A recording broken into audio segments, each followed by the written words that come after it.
I think where we really see the very large benefits of storage for onshore wind and offshore wind is from LDES, long duration energy storage. So we're talking about multi-day storage. We're one of the windiest places on the planet, and that's great for wind energy. But we have a relatively small demand compared to European countries for that. So oversupply is something that we need to actively manage, and storing that excess wind energy in LDES technologies so that it can be utilized in days' times or in weeks' times whenever there might not be as much wind or solar energy available is crucial.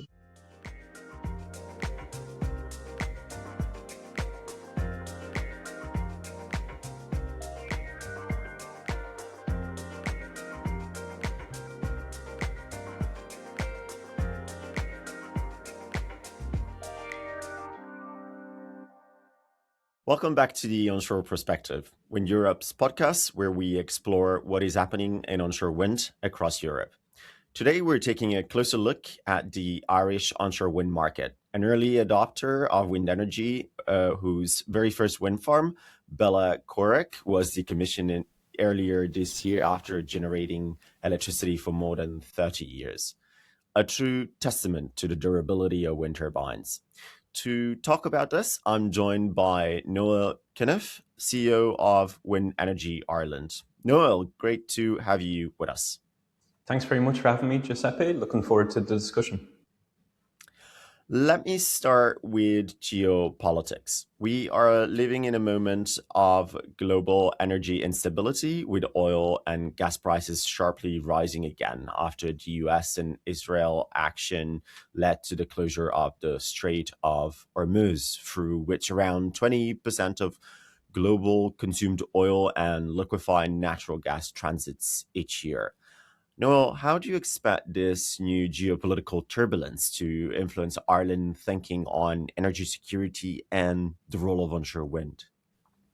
Yeah, I think you're very right. This podcast has happened at a very topical time for energy security and affordability, as it looks like we're right on the edge of another energy crisis in Europe because of our continent's still very reliance on fossil fuels. When I look at it in an Irish context, although we get about 1/3 of our electricity every year from onshore wind energy, which is great, as a country, we are still very heavily dependent on imported fossil fuels. So we have a very low level of production of gas in our waters. And as a result of that, we import the vast majority of our gas and oil for diesel, for petrol. So because of this, we're really noticing significant unrest across the population of Ireland because of higher energy prices already when it comes to transport and heating. And in time, it looks like that will impact electricity bills also. So as a result of that, our government are really recognizing that, okay, we've been caught on this a few times now. We really, really need to accelerate the transition to renewables.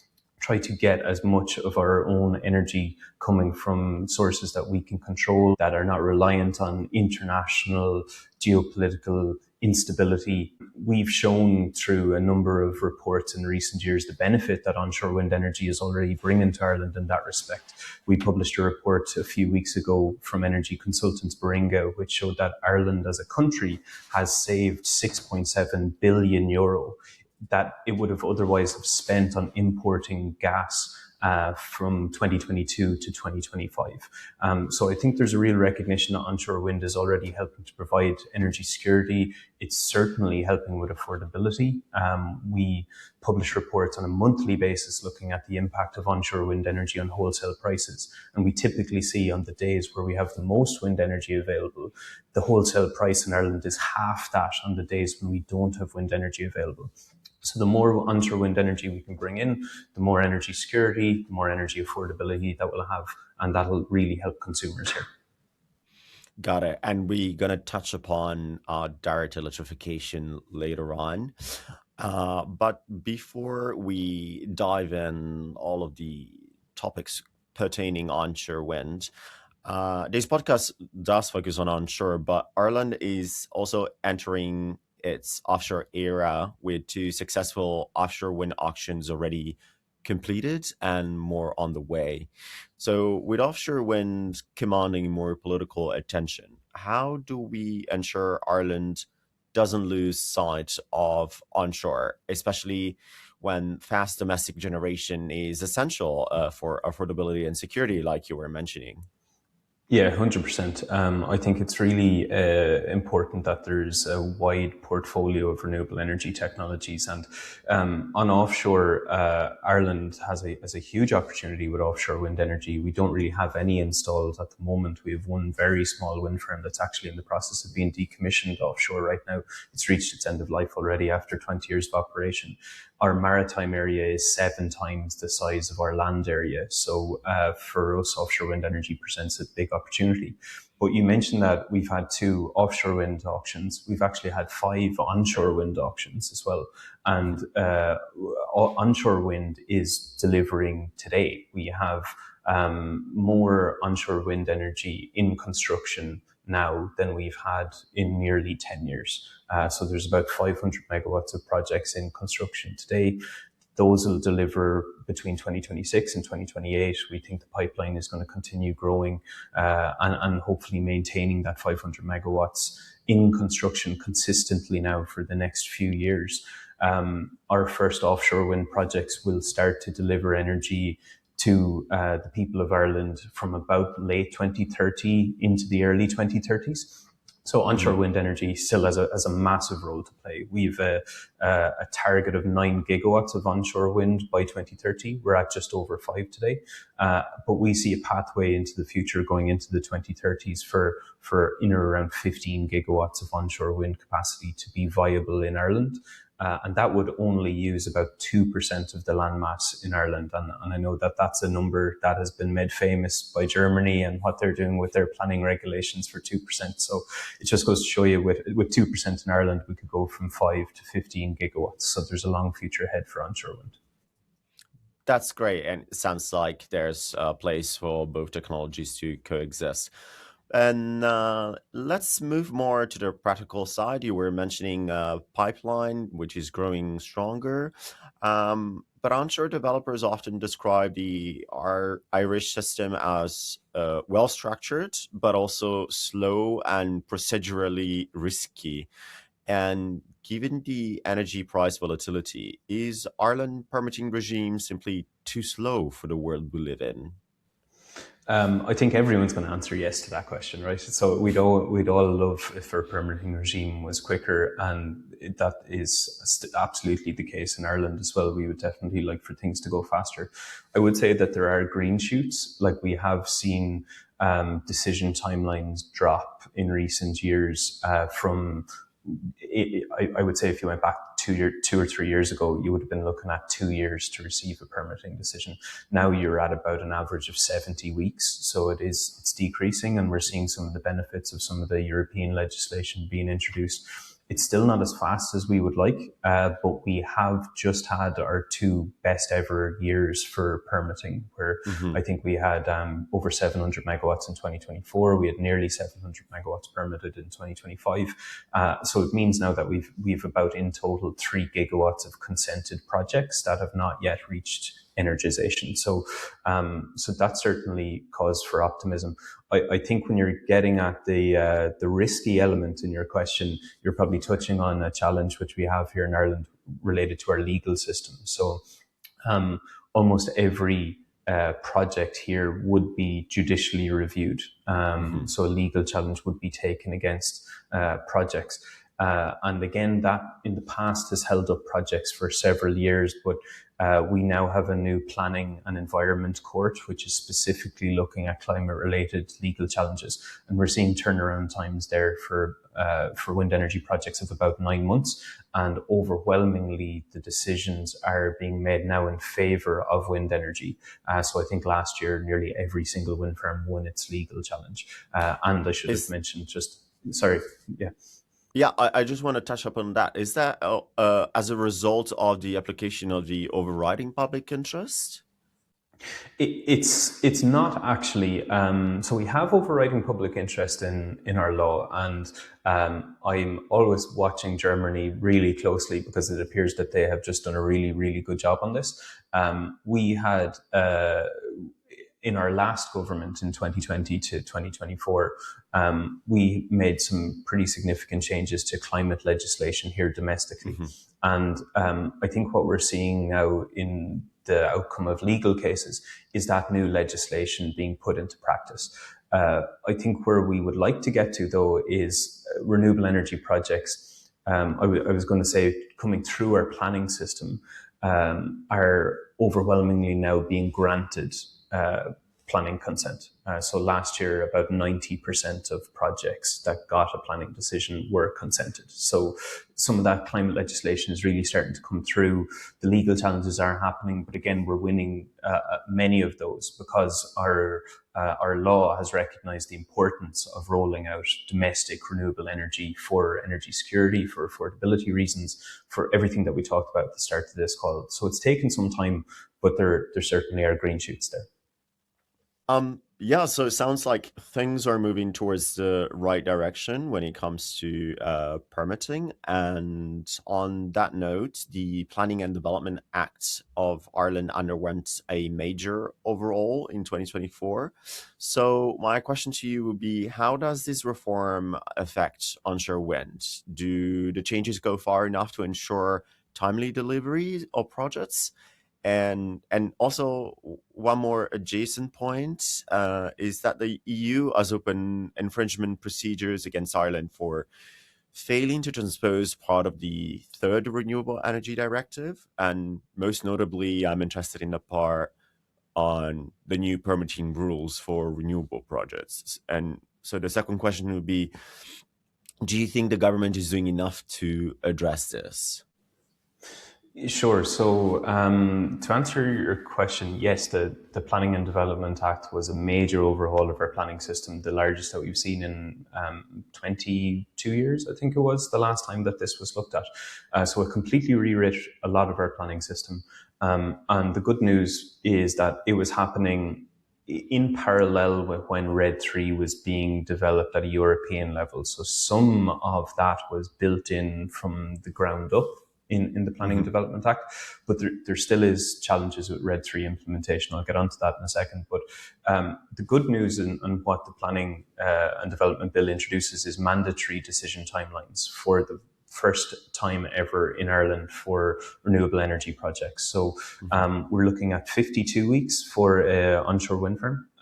We're looking at 30 weeks for a repowering project, and we're looking at 65 weeks for an offshore project. So those timelines will apply to any new project entering into the system, which is great. And it also introduces a couple of things that help to streamline repowering planning, which is great.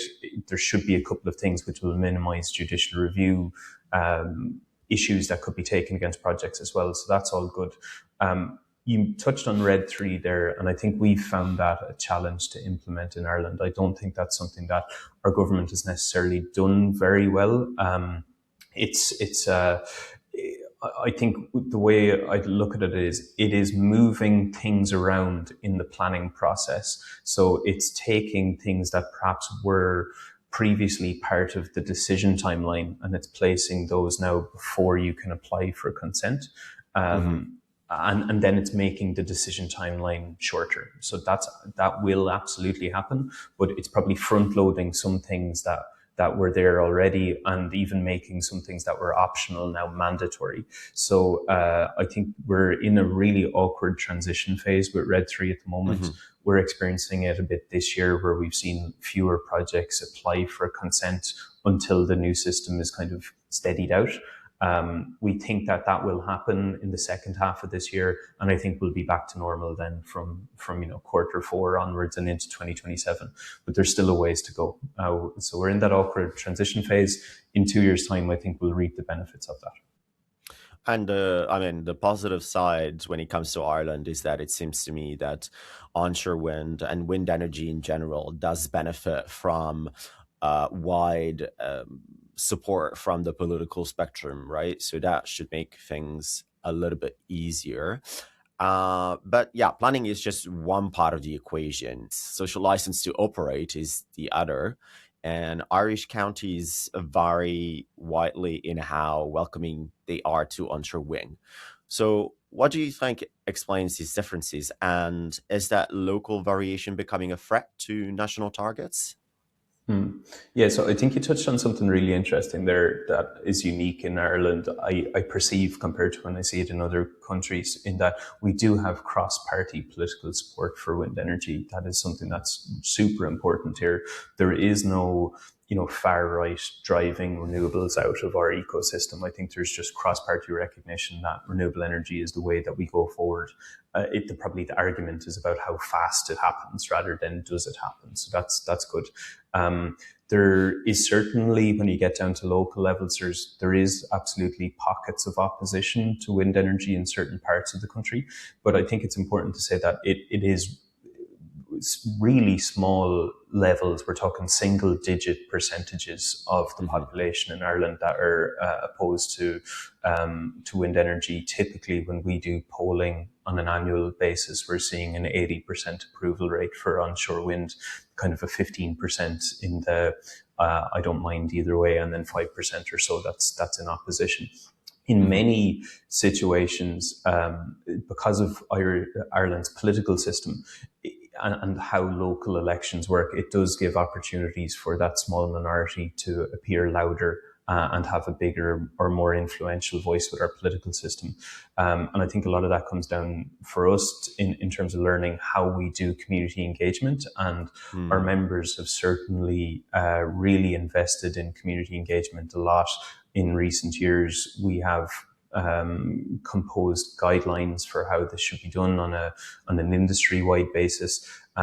I think in a lot of situations at local level where there is opposition, it tends to be historic opposition from projects that might have been there maybe 10 or 15 years ago, where Hmm. community engagement perhaps wasn't done as well as it should be. And that leaves an impact. But on the whole, wind energy is still fairly strongly accepted in Ireland. I remember a few years ago, I met a politician who 10 years ago was a very vocal opposer to a wind farm near my local constituency, really argued against the project.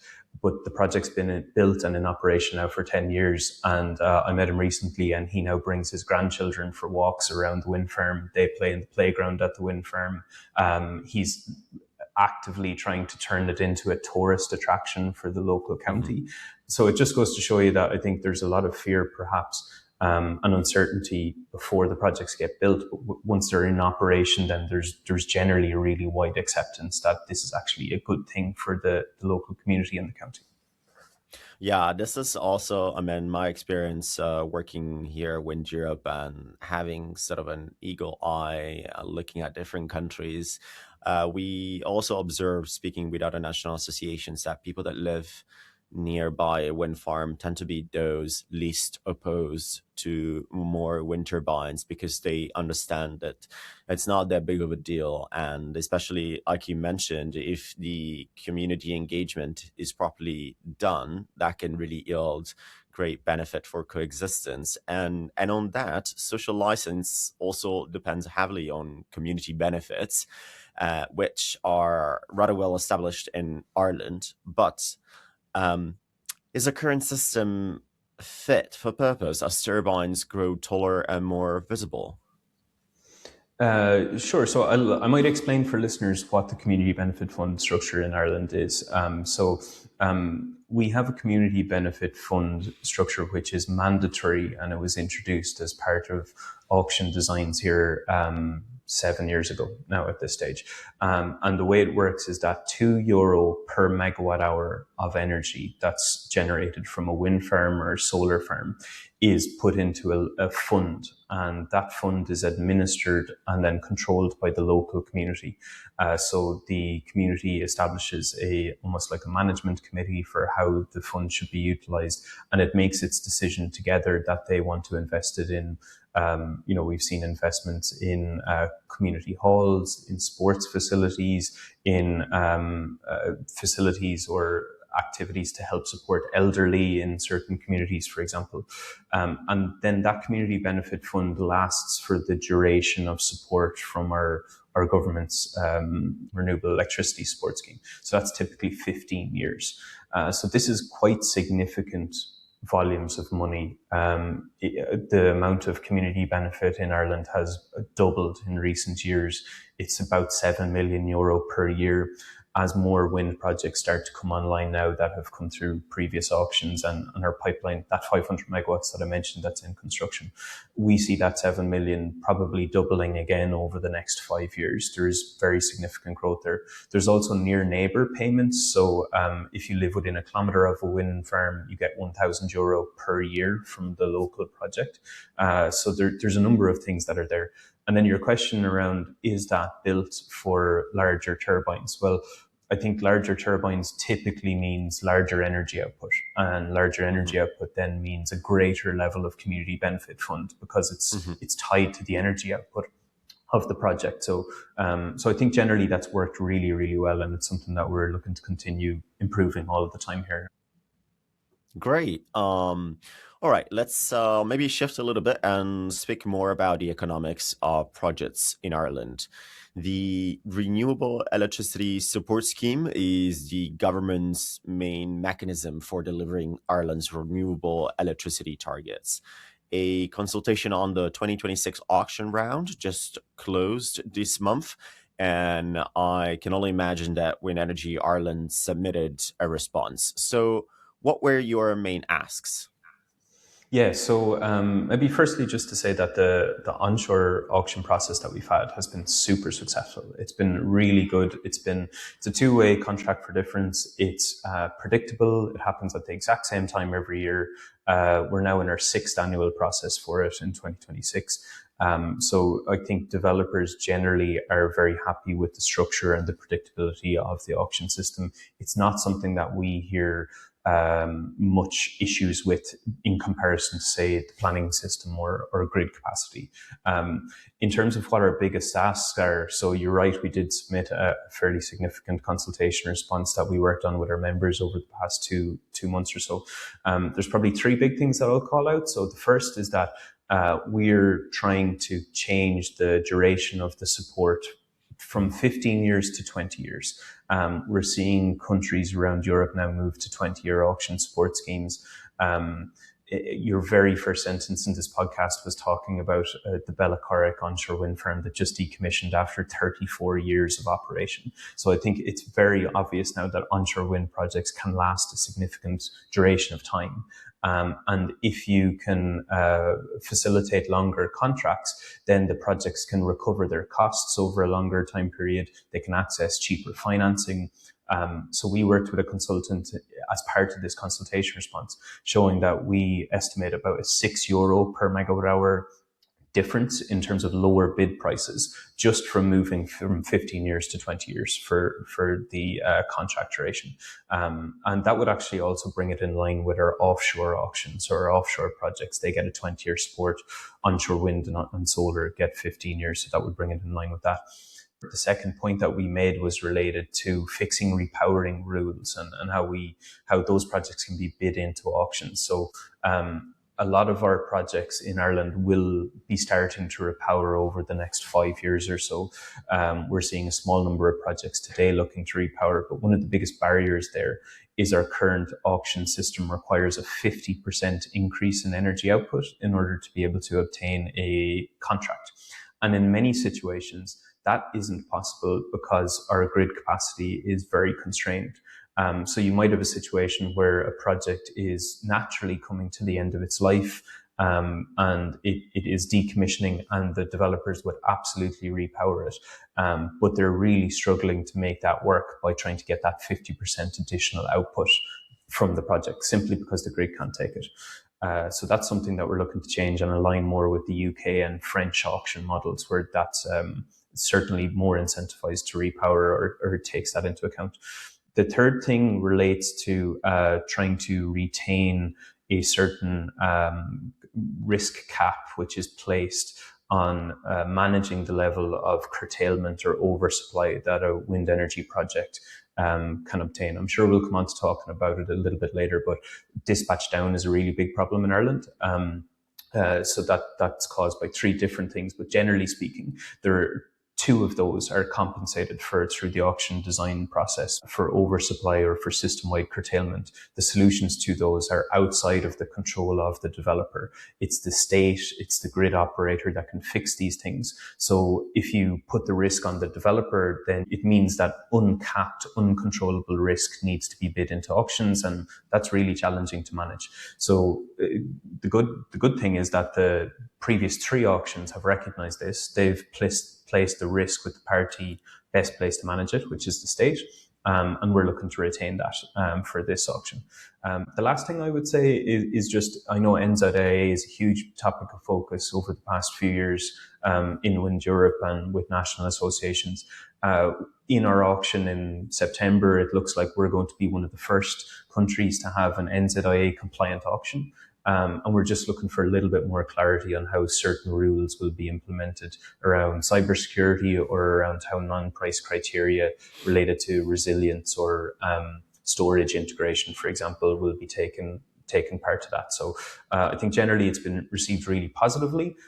We just need to understand a little bit more how it works.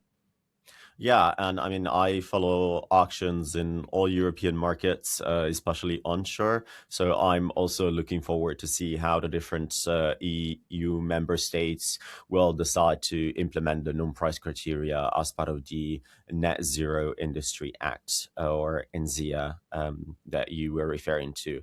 And also, it's great to see that Ireland is proactively moving, or at least you guys are proactively pushing the government to take into account repowering. That is something that will come, as you mentioned, because that's another topic that I work on, and we've analyzed around 400 projects across Europe in repowering, and the evidence is pretty clear. You end up usually with bigger wind farm capacity, about twice as much. Of course, this varies from market to market, about 3 times the output and about 30% less turbines, give or take. So it seems to me that repowering, it's really a key solution to build faster capacities. But staying on the economics, Ireland has also a relatively well-established and perhaps even flourishing, some people would say, power purchasing agreement market, or PPA market. How do you expect rising wholesale price volatility to affect the PPA market in Ireland? Will it make PPAs more attractive or more challenging for developers and investors? Yeah, it's a good question, and it's something that probably a lot of people would not realize. About 50% of the onshore capacity that's been developed this decade in Ireland has been supported through corporate PPAs. So a lot of what maybe outside the market people would look and they'd see our auction volumes coming through, they might think, well, those auction volumes are quite low. That's probably about 50% of the volumes that are coming through, and many others are supported through corporate PPAs. There's probably two aspects that I touch on. One, which is a new policy that our government just introduced in December, actually, which relates to any new large energy users that connect onto the system in Ireland. So these are very large demand customers, pharmaceutical plants, tech plants, data centers. The new rules mean that when they connect onto the system, or in order for them to get a grid connection contract for their demand, 80% of their power must come from new renewable energy through corporate PPAs. So we have a very large growing demand here in Ireland that's predominantly being driven by data centers located here. And that trend looks like it will continue as we continue electrifying heat and transport and continuing to add new large energy users. So the good news is that 80% of that power must come from new renewable energy projects. Many of these companies would have ESG or social responsibility targets for 100% of the power to come from corporate PPAs. So I definitely see that market continuing, and that's being driven more so by the rules around how grid connections operate and how planning permissions operate. In terms of the volatile pricing that we're seeing in the market, we're noticing a trend now for small and medium-sized businesses to start entering into corporate PPAs, typically with out-of-support or merchant wind energy projects. So these might be projects that have had 15-year government contracts. Those contracts have now come to an end, and now they're entering into corporate PPAs with SMEs for perhaps 5-year time periods. The corporate PPAs that I mentioned at the start, you're probably more into the 10, 15, even sometimes going up towards 20 years for brand new projects. So I certainly think that our market for corporate PPAs is not going away anywhere. There's really healthy competition there between our government auction scheme and the corporate PPAs. And in terms of for developers, it just creates more choice for how you want to progress your project. I know some companies, they like the certainty of a support scheme from the government. Other organizations perhaps like the not relying on state subsidies and instead going after the corporate market. Interesting. And it's super interesting to hear as well that there's this element of additionality that the government requires from this new demand side consumption, so that it doesn't strain, the existing power system. But staying on economics, more in general from an investor perspective, which risk is now the hardest to price in Ireland? Is it planning risk or grid risk, inflation, geopolitical price swings? I would say it is grid risk and kind of grid and dispatch down, to couple those two things together because they're very related. For projects entering into our auction scheme, they must have planning permission already. So planning risk is kind of sorted by the time they get to looking for financial close, but grid risk and dispatch down is fairly significant. We have on average about 13 to 14% dispatch down. And there are certain parts of our grid which are quite a bit higher than that, particularly in the northwest or the west of the country, where grid constraints could be, in the 20s. Sorry, not grid constraints, but dispatch down could be in the 20s of percent. So I think grid infrastructure is certainly one that we have a huge focus on in Wind Energy Ireland. And I know our government has a really big focus on it too.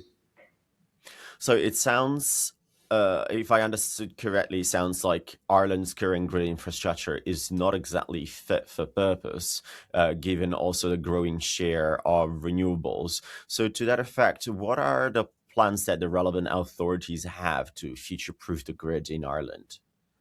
Yeah, no, you're exactly right. The current grid isn't fit for purpose in terms of where we want to go to.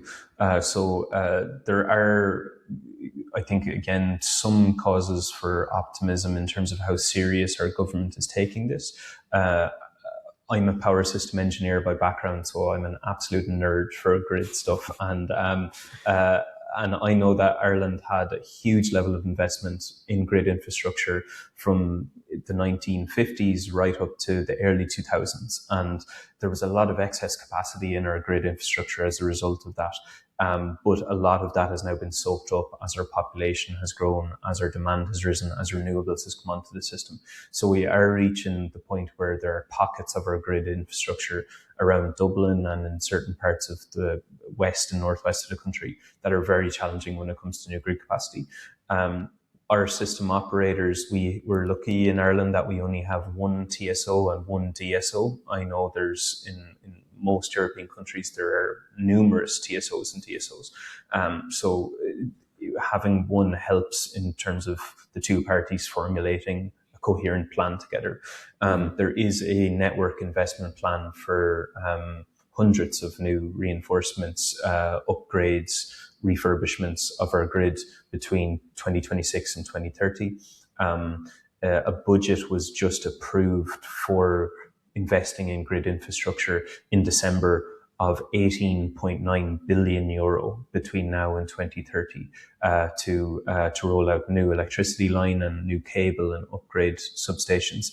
But that will only get us to 2030. That will not deliver, a net zero power system. We launched a new strategy recently calling for Ireland to become one of Europe's first electrostates. So that grid will not get us to that point. The transmission system operator is working on a strategic network plan which would go beyond 2030 out to 2040 and even 2050 with a fully decarbonised economy, fully electrified economy. And a consultation on that will be coming hopefully in the coming months. And that will play a big role then in what Ireland's grid looks like beyond 2030. So it sounds like Ireland is bracing for a new wave of good investment, which is great because that's what needed to make space for a power system that is based on renewables. You've touched upon curtailed outputs, which is roughly around 13%, with peaks of 20% in some part of the countries. And this is also part of the so-called non-firm grid connections, which is basically whereby especially newer wind farms are connected to the grid, but their outputs can be curtailed by the grid when there are constraints or things or similar things. And these curtailments are not compensated. Now, this, of course, you touched upon before. It does influence. It does have an influence on the strike prices that are secured in auctions, meaning that the developers need to bid higher to take into account the electricity that will be curtailed. But my question to you would be, do you have a prediction by when we can expect this level of curtailment to start go down again? I would be a very in-demand person if I did have a prediction or know the answer to that, Giuseppe. But I think perhaps just to explain, Ireland is a bit of a test case for perhaps what the rest of Europe could look like in a couple of years' time, because we are an islanded power system. I know in continental Europe, there's obviously a lot of support from other jurisdictions, but because of our island nature, there are certain system limits that we're hitting first when it comes to non-synchronous generation coming onto the system from wind or solar or HVDC imports, for example. And as a result of that, our definitions have had to evolve. So I spoke earlier around dispatch down, and there's three different types of that we would categorize. There's grid constraint, which has big impacts for non-firm grid connections, and I'll touch on that. So that's where the capacity of the electricity grid in the local area is congested and you simply can't get power out. Then there's curtailment, which we would call system-wide curtailment. So it impacts everybody equally. So we need to limit the amount of renewables on the grid for inertia reasons or reserve reasons or voltage stability reasons. So those are being solved by the system operator, and in 10 years' time, it hopefully won't be a feature of our system, but it is a feature now. And then the third aspect of dispatch down is oversupply, where we simply have too much renewable energy available for the number of customers that want to use power supply. In our auctions, there is compensation, or there's risk caps that are put on oversupply and curtailment. So those are managed contractually through our auction design. Grid constraints, though, are a big problem, and that's where congestion comes in. That's where non-firm connections comes in. So if you don't have a firm connection to the grid, there is no compensation for grid constraint. And as I mentioned earlier, there's certain parts of Ireland where the grid has been significantly underinvested in for decades now. And as a result, grid constraints in certain regions are extremely high. The impact of that is that developers need to price that into their auction bids. And that is the cause of probably some of Ireland's higher prices versus the rest of Europe in our auctions. And it's something that we actively need to work on. I guess the ideal solution is grid development and roll out new grid, but that takes time. And we've seen some developers try to look at solutions themselves through long duration energy storage or co-location of demand, where you're bringing the customer closer to where you're producing your power and you don't need to use the grid as much. And then the final point I'd make on this is just, I think corporate PPAs, which we touched on earlier, there is no compensation or risk capping for oversupply or for curtailment in corporate PPAs. And as a result of that, prices for corporate PPAs tend to be quite a bit higher than what you'd see in our government auctions, because that needs to be priced in, that risk. So trying to manage that is something that developers in Ireland are actively working on, and it is likely the top risk in most developers' risk register. Got it. And yeah, I mean, staying on the same topic, you mentioned the word already, storage. Of course, robust grids are key, essential for a well-functioning renewables-based power system, but storage is of ever-increasing importance. So, if you could give us a bit more details of what roles does Wind Energy Ireland see for storage in the context of onshore wind? And maybe if you also have some thoughts about what kind of storage technologies do you think will matter most? Yeah, so it's hugely important.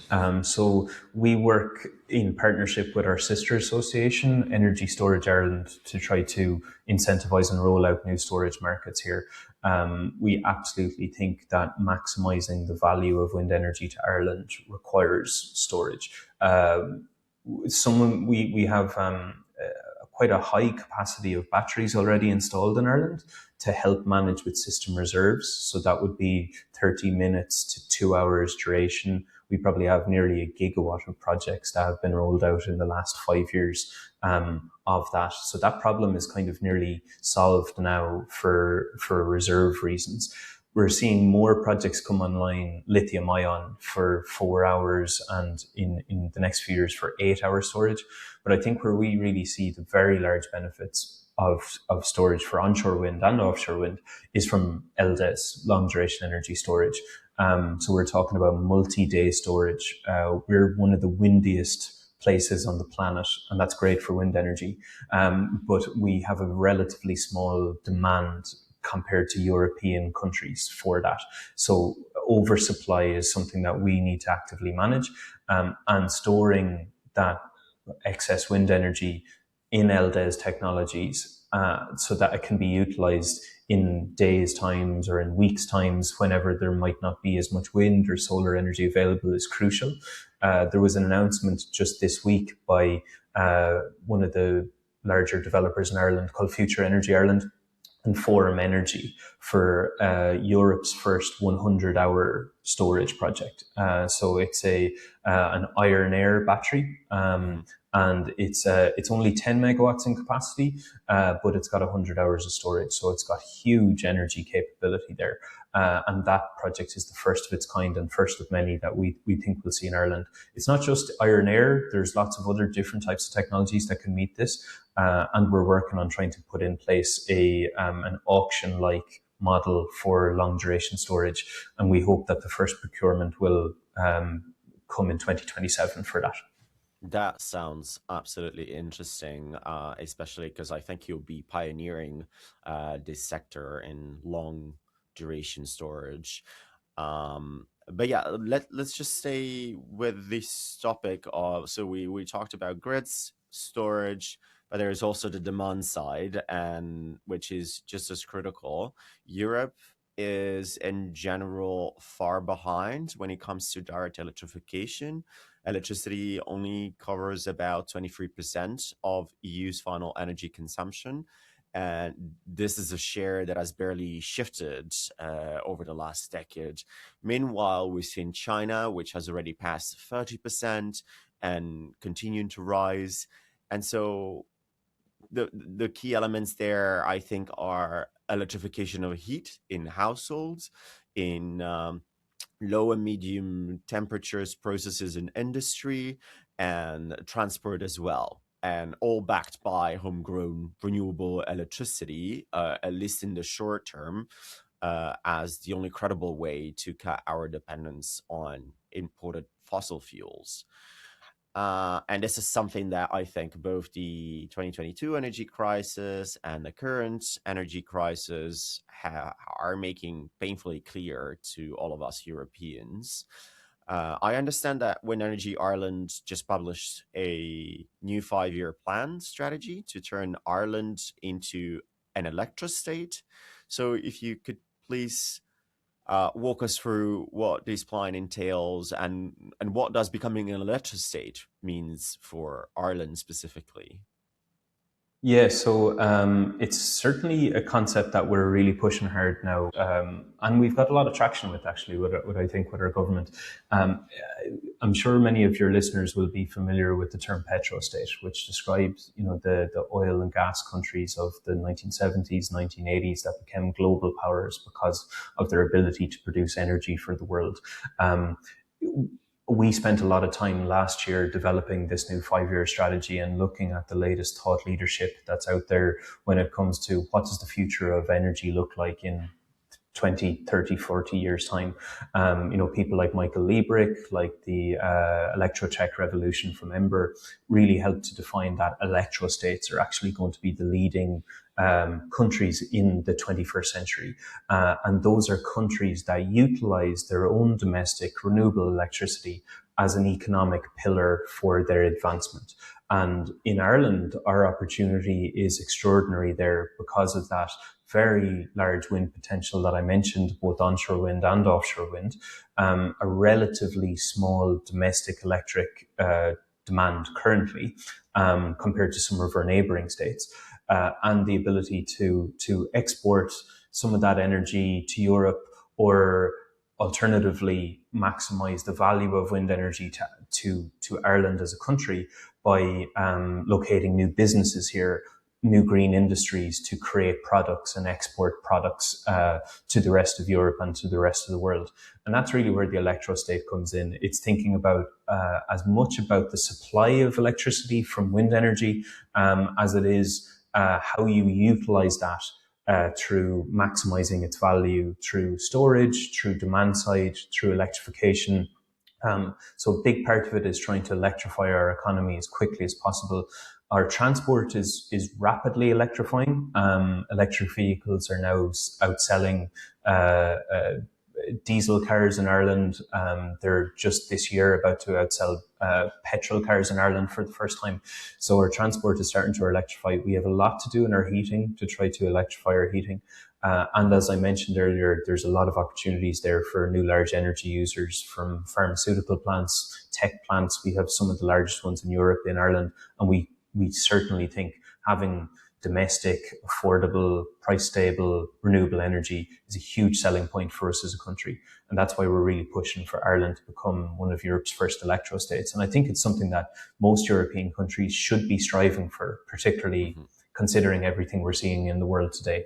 And you were mentioning the word neighboring countries and exporting electricity. And I think it's worth mentioning that Ireland is in the process of building a submarine cable that will connect Ireland with France.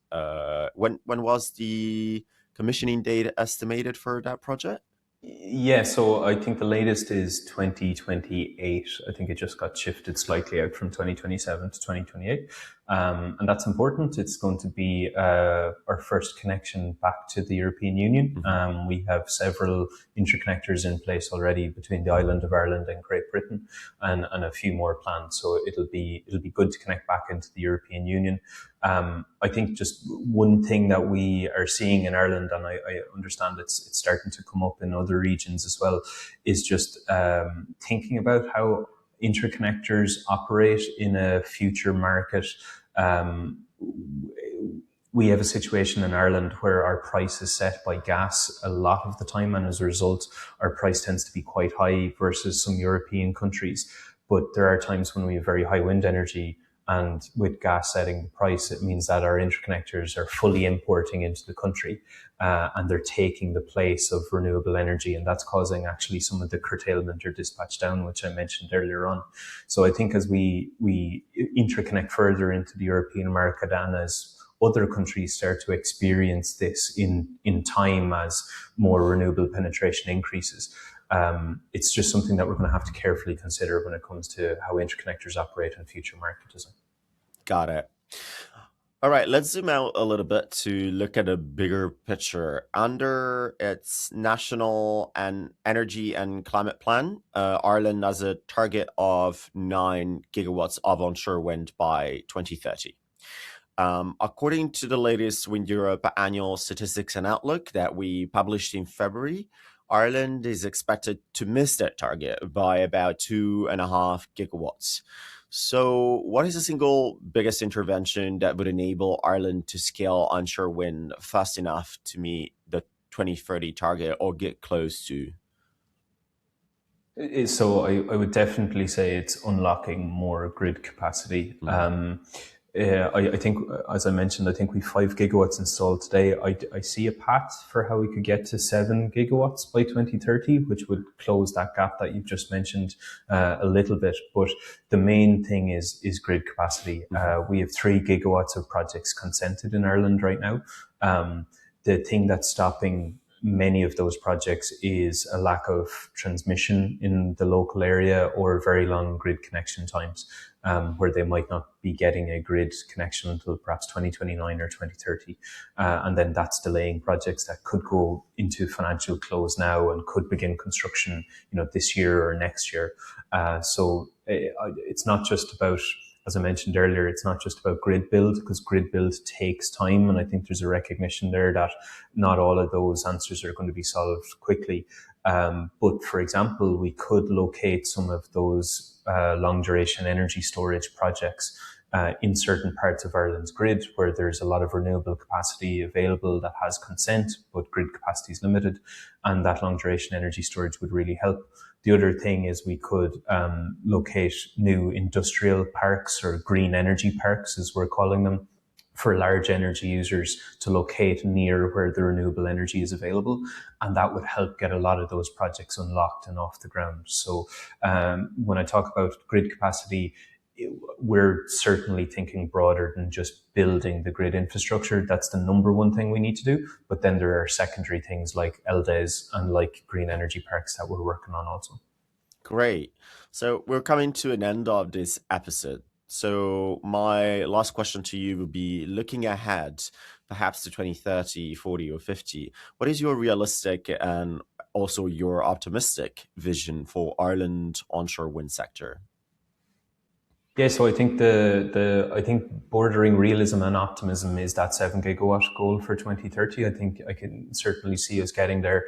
The 500 megawatts of construction activity that we've got this year, I want to sustain that over the next few years so that we are keeping our supply chain busy. We're keeping our people employed and in jobs, and companies busy, and our members busy.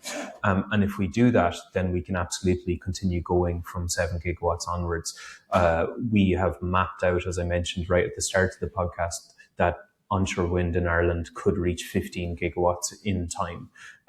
We certainly see a path for 10 gigawatts by 2035 and more beyond that. So the future, I would say, is still very bright and still very relevant for onshore wind in Ireland. And with our demand growing as fast as it is through large energy users and electrification, our country needs power. And onshore wind is the cheapest form of generation, of any generation, renewable or fossil fuel, that you can build in Ireland today. So rolling that out, getting that price stability, helping with climate, and improving our energy security, there's a lot of positives for onshore wind, and I think the future is very bright there. That's a perfect ending note. The future looks bright. I think we need some positivity in the current climate of geopolitical events. So, Noel, thank you so much for taking the time to speak to us. This was very insightful. And thank you to our listeners. As always, if you enjoyed these episodes, share it widely. And until next time, stay curious. Bye-bye. Bye. Thank you.